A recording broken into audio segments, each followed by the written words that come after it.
कैसे है। इस बात को बताने से पूर्व थोड़ा सा मैं ये बता दें कि देखिए ब्राह्मणों को 10 दिन तक सूतक लगता है।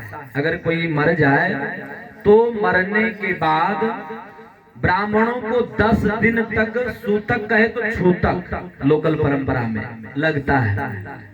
क्षत्रियों को 12 दिन तक, वैश्यों को 15 दिन तक और शूद्रों को 1 महीने पर्यंत कोई व्यक्ति मर जाए या कोई व्यक्ति जन्म ले ले, जरूरी नहीं। देखिए मरना शौच और जनना शौच ये दोनों बराबर है।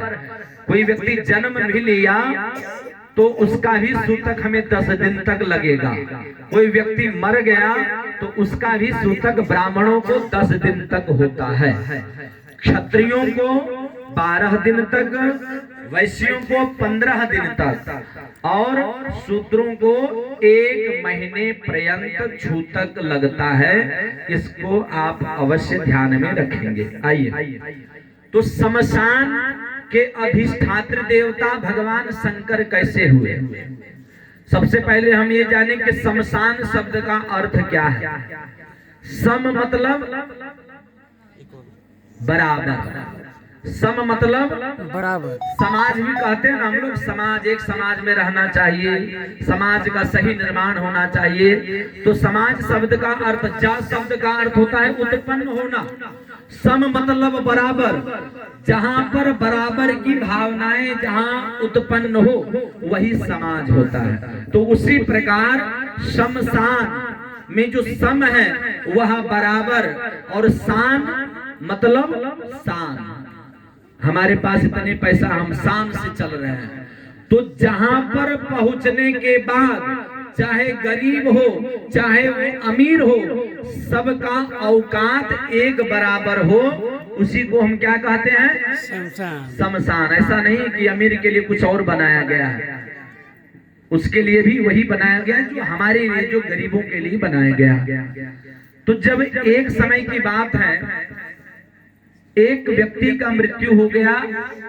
मृत्यु होने के बाद में 4 लोग कंधे पर बांस के उस शेष सैया पर उस मृतात्मा को लिटा करके और लेकर के शमशान घाट की ओर जा रहे थे। राम नाम सत्य हो कहते हुए, राम नाम सत्य कहते हुए वो 4 लोग जा रहे थे। भगवान कैलाश पर्वत पर तपश्चर्या में संलग्न थे।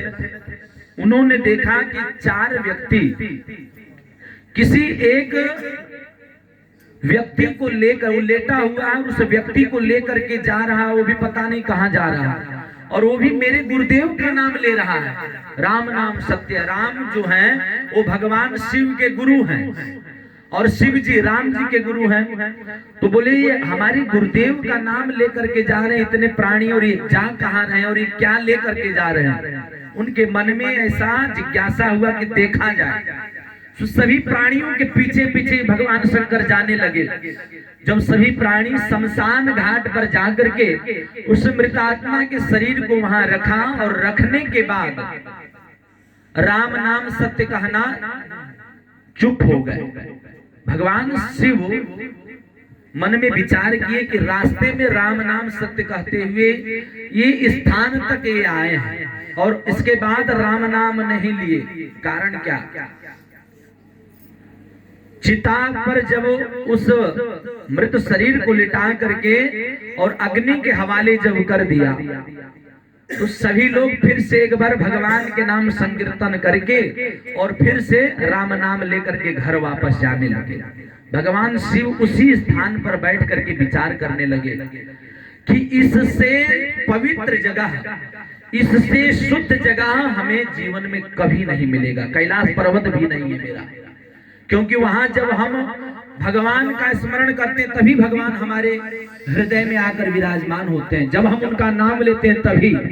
लेकिन प्रतिदिन कई व्यक्ति मरते होंगे, हजारों की हजारों संख्या में, और सबको पहुंचना वही शमशान घाट है। अब हजारों लोग प्रतिदिन मरते हैं और 24 घंटा समय है। उस 24 घंटा में समझिए कि प्रति सेकंड वहां कोई ना कोई व्यक्ति आएगा और हर क्षण राम का ही नाम लेते हुए आएगा। तो प्रति क्षण हम नहीं भी भगवान का नाम लेंगे तब भी हमारे गुरुदेव यहीं पर विराजमान रहेंगे और हमारे सदैव हृदय में ही वो रमण करते रहेंगे। इसीलिए भगवान शिव ने अपना उस अत्यंत पवित्र स्थान को ही अपना घर बना लिया, वहीं पर वो निवास करने लगे। जब उस मृतात्मा के शरीर को चिता में जब जलाकर लोग चले गए तो उसी शरीर के राख को उठाकर देखे कि ये अमूल्य चीज है, अमूल्य वस्तु है, ये वस्तु पुनः हमें मिलने वाला नहीं। तो उसी राख को भगवान शिव लेकर के अपने पूरे शरीर में लपेट लिए। इसीलिए उसी समय से भगवान शिव को भस्म प्रिय हो गया। चिता का जो राख होता है वही भगवान शिव अपने शरीर में पूरे लिपटे रखते हैं, क्योंकि वो राम नाम का आधारभूत है वो राख। इतना ही नहीं, भगवान शमशाने स्वक्रीड़ा हर निरपिशाचा सहचर, ऐसा आया है कि सदैव भगवान शिव शमशान में विहार करते रहते हैं, घूमते रहते हैं, रमण करते रहते हैं और वही स्थान पर 24 घंटा रहते हैं। और हम लोग क्या करते हैं, शमशान को सबसे अपवित्र वस्तु मानते हैं कि वो जगह है वो सबसे खराब जगह है। लेकिन मैं कहता हूं आज आपको कि सबसे खराब जगह अगर कोई है तो मेरा घर है। कोई व्यक्ति शमशान में नहीं मरता है, मरता कहाँ है? तो घर मेरे लिए शमशान वो खराब जगह हुआ कि वो शमशान जहां पर उस शरीर को परिष्कृत किया जाता है, शरीर को शुद्ध किया जाता है, वो स्थान ना मेरे लिए शुद्ध हुआ। तो इसलिए सज्जनों ये समझे कि ये जो मेरा घर है ये घर मेरा शमशान है और जो शमशान है वो सबसे पवित्र स्थान है। उस स्थान को हमें अपवित्र नहीं समझना चाहिए। कल एक सज्जन ने बड़ा सुंदर प्रश्न किया था कि गुरुदेव ये बताएं कि हम तीर्थ स्थान में जाकर के उस मृत प्राणी के शरीर को जलाते हैं तो उससे क्या महत्व होता है, और हम गांव घर में नदी के किनारे जलाते हैं तो उससे क्या महत्व होता है, क्या लाभ है, कृपा करके आप ये बताएं। तो ये प्रश्न का जवाब हम देंगे, लेकिन सबसे पहले शमशान में राम नाम की धुनी सदैव भगवान शंकर लेते रहते हैं, हम सभी प्राणी भी लेते रहते हैं। जब तक वो अमूल्य शरीर मेरे कंधे पर रहता है तब तक राम नाम लेते रहते हैं, लेकिन जैसे वो कंधे से नीचे उतरे कि हम सब राम नाम छोड़ देते हैं। तो आइए एक बार राम नाम संकीर्तन के साथ आपके प्रश्न का उत्तर देंगे, फिर हम नरकों के वर्णन में हम प्रवेश करेंगे। प्रेम से